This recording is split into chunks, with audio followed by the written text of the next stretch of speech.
അതെങ്ങനെ സിനിമ? വളരെ എനിക്ക് ആയിട്ട് തോന്നിയത് എക്സ്പെക്ട് വന്നിട്ട് സിനിമ കോമഡി ആയാലും ഇമോഷൻസ് ആയാലും എല്ലാം ഒന്ന് വർക്കായില്ല എനിക്ക്. സെക്കൻഡ് ഹാഫ് ഒരു ആൾജീവിതം അതിലേക്ക് പൈസാൻ്റെ ലൈഫ് വേർഷനായിട്ട് ആണെങ്കിൽ പറയാം. ടീം ബോഡി ആയാലും അദ്ദേഹം തിരിച്ചുവരവ് ഞാൻ പ്രതീക്ഷിച്ചു, പക്ഷെ അത് കിട്ടിയില്ല എനിക്ക്.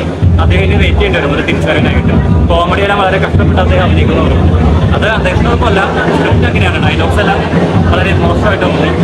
ഈ അമിത രാജ്യസ്നേഹം അല്ലെങ്കിൽ മതസൗഹാർദ്ദം അങ്ങനത്തെ റീൽസൊക്കെ കാണാറുണ്ട്. അലിമോറ ടൈപ്പ് ആ ടൈപ്പെല്ലാം ചെയ്തിരിക്കുന്ന ഓരോന്നും അത്തരത്തിലുള്ള റീൽസ് ഇഷ്ടപ്പെടുന്ന അത്യാവശ്യം റോമാൻറ്റിക് കൊടുക്കുന്ന സീൻസ് ഒക്കെ വരും. അല്ലാത്തവർക്ക് ഒരു ക്ലീശ അനുഭവമായിരിക്കും. ഇല്ല, ജനഗണമന എനിക്ക് ഇപ്പോൾ ഓർക്കുമ്പോൾ പടം അത്രയ്ക്കൊന്നും ഇല്ലെങ്കിലും സിനിമ കണ്ടുകൊണ്ടിരിക്കുന്ന ടൈമിൽ വളരെ ഗൂസ് മൊമെന്റ്സ് ഉണ്ടായ സീൻസ് എല്ലാം ഉണ്ടായിരുന്നു.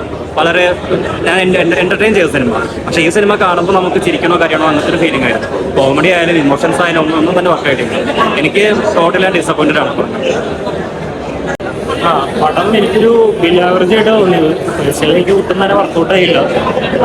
ഒരു കോമഡി പ്ലസ് സീരിയസ് പടം തന്നെയാണ് പ്രതീക്ഷിച്ചത്. പക്ഷേ കോമഡി വർക്കൗട്ട് ആയില്ല. എന്നാൽ സീരിയസ് സിറ്റുവേഷൻ ആണെങ്കിൽ തന്നെ അത് കോമഡി ആയിട്ട് തോന്നിയത്. കാരണം ഫസ്റ്റ് ഹാഫ് അതിലൊരു കോമഡി ട്രാക്ക് പടം കുറച്ച് കിട്ടിയിട്ടുണ്ട്. പക്ഷെ അതൊക്കെ ഒട്ടും പേഴ്സണലി വർക്കൗട്ട് ആയില്ല. അതൊക്കെ കുറച്ച് ഫ്രഞ്ചൊക്കെ ആയിട്ടാണ് തോന്നിയത്. പിന്നെ ഫസ്റ്റ് ഹാഫും സെക്കൻഡ് ഹാഫും തമ്മിൽ ഒരു ബന്ധമില്ലാത്ത പോലെയാണ്. ഫസ്റ്റ് ഹാഫിൽ നാട്ടിലെ കുറേ സീൻസ് കാണിക്കുന്നുണ്ട്, നാട്ടിലെ രാഷ്ട്രീയം അതിന്റെ ഏതോ പാരലൽ നടക്കുന്ന പോലെയാണ് തോന്നിയത്. അതിന്റെ സെക്കൻഡ് ഹാഫിൽ എന്താ സിനിമയുടെ അഭിപ്രായം? സിനിമ നല്ലതായിരുന്നു. സിനിമയിൽ ഞാൻ നിവിൻ ചേട്ടന്റെ ചെറുപ്പമായിരുന്നു അഭിനയിച്ചത്. നല്ല പടമാണ്, മോട്ടിവേഷനാണ്.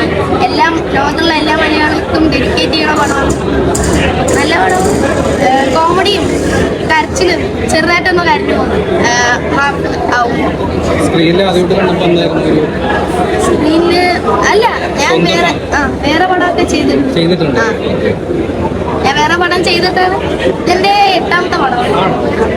ഞാൻ വേറെ പെപ്പയുടെ ചെറുപ്പം ചെയ്തിട്ടായിരുന്നു. പിന്നെ കട്ടപ്പുറത്തെ മാന്ത്രികന്റെ ഡബിങ്ങിനും ആ പടം അതിലും അതിന്റെ ചെറുപ്പം. പിന്നെ ഗുരുവായൂരമ്പൽ നടയിൽ വരുന്നു, അതില് ബേസ്ഡോ എന്റെ കസിനായിരുന്നു.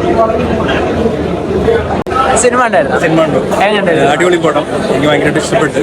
ഞാൻ ആക്ച്വലി FDFS വരുന്ന ആദ്യത്തെ സിനിമയാണ് മലയാളി ഫ്രം ഇന്ത്യ. ഞാനൊരു സിനിമ ആരാധകനാണ്. പക്ഷേ ഞാൻ ഫസ്റ്റ് ഇതുവരെ വന്നിട്ടില്ല. പക്ഷെ നിവിൻ ആയതുകൊണ്ടും ലിജോ ജോസിന്റെ ഒരു ഫാൻ ആയതുകൊണ്ടും ഞാൻ വന്നൊരു സിനിമയാണ് മലയാളി ഫ്രം ഇന്ത്യ. പടം അടിപൊളി പടമാണ്. എല്ലാവരും തിയേറ്ററിൽ തന്നെ വന്ന് കാണാം, എക്സ്പീരിയൻസ് ചെയ്യാം. ലിജോ ജോസിന്റെ ഫാനാന്ന് പറഞ്ഞല്ലോ. അതെ. അപ്പൊ ഇതിനു മുമ്പത്തെ സിനിമ ജനഗണമന കണ്ടിരുന്നോ? ജനഗണമന കണ്ടിട്ടുണ്ട്. ആ ഒരു ഈ സിനിമയും തമ്മിലൊരു താരതമ്യം. അതായത് ജനഗണമനയിൽ നമുക്കൊരു കോമഡി എലമെന്റ്സോ കാര്യങ്ങളൊന്നും ഇല്ല. അത് ഫുൾ ഒരു സ്ട്രോങ് സ്റ്റേറ്റ്മെന്റ് പറയുന്ന ഒരു സിനിമയായിട്ടാണ് ജനഗണമന ഉള്ളത്. പക്ഷേ ഇതിൽ നിന്ന് വെച്ച് കഴിഞ്ഞാൽ എല്ലാ ഫാക്ടേഴ്സ് ഉണ്ട്. കോമഡി ഉണ്ട്, റൊമാൻസ് ഉണ്ട്, പൊളിറ്റിക്കൽ സ്റ്റേറ്റ്മെന്റ് ഉണ്ട്. ഒരു മലയാളി എന്നുള്ള രീതിയിൽ ഗൂസ് ബംസ് കിട്ടുന്ന പല മൊമെന്റ്സ് ഉണ്ട്. അതൊക്കെ എനിക്കിത് തിയേറ്ററിൽ വന്നിരുന്ന് എക്സ്പീരിയൻസ് ചെയ്യാൻ പറ്റും. നിങ്ങൾ എല്ലാവരും തിയേറ്ററിൽ വരാൻ എക്സ്പീരിയൻസ് ചെയ്യാം. ഈ സിനിമ മലയാളികൾക്ക് ഒന്ന് അഭിമാനിക്കാൻ പറ്റുന്ന സിനിമയാണ്. തീർച്ചയായും 2024 നമ്മളെ മലയാളികളുടെ വർഷമായിട്ട് മാറിക്കഴിഞ്ഞു. അപ്പം അതിലേക്ക് ഈ സിനിമ ആഡ് ഓൺ ആയിരുന്നു. നല്ല പടമാണ്. അതായത് മലയാളി ഫ്രം ഇന്ത്യ എന്ന് പറഞ്ഞാൽ നിവിൻ പോളിയുടെ ശക്തമായൊരു കഥാപാത്രം. നിവിൻ പോളി മാത്രമല്ല, മറ്റേ ധ്യാനായാലും അതേപോലെ മഞ്ജു പിള്ള എല്ലാവരും നല്ല കിട്ടലായിട്ട് ചെയ്തിട്ടുണ്ട്. പിന്നെ ഫസ്റ്റ് ഹാഫ് എന്ന് പറഞ്ഞ ഇതാണ്, അതൊരു നാട്ടുപുറത്ത് ജോലിയില്ലായ്മയായിട്ട് നടക്കുന്ന രണ്ടുപേര് പാർട്ടി കയറുന്ന പാർട്ടിയിൽ നിന്നാൽ അങ്ങനത്തെ ഒരു രീതിയിലാണ് വന്നത്. പക്ഷേ ഒരു പാർട്ടി മാത്രമല്ല, 3 പാർട്ടിനെ അങ്ങനെ പേര് മാറ്റി ഇവര് പടത്തിൽ ഉൾപ്പെടുത്തിയിട്ടുണ്ട്. അതൊന്നും അത്ര വൾഗറായിട്ടൊന്നും തോന്നുന്നില്ല. പിന്നെ എടുത്തു പറയേണ്ട കാര്യം എന്ന് പറഞ്ഞാൽ സെക്കൻഡ് ഹാഫ് തുടങ്ങി പടത്തിൻ്റെ കഥയെ മാറാണ്.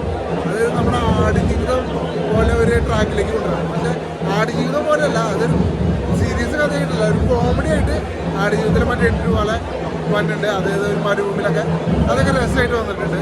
പിന്നെ ക്ലൈമാക്സിനോട് ഇതുപോലെയുള്ള ഗംഭീര പെർഫോമൻസ്. അതിലെടുത്ത് പറയേണ്ടത് മറ്റേ അഗ്നിച്ചിറകുകൾ, ആ ബുക്കൊക്കെ ശരിക്കും ഒരു മോട്ടിവേഷൻ തന്നെ പോലെ വന്നിട്ടുണ്ട്. എന്തായാലും ഒരു തിയേറ്റർ വാച്ചപ്പോൾ കിട്ടിയില്ലേ, നല്ലോണം. Is acted well and it gives out a very good message.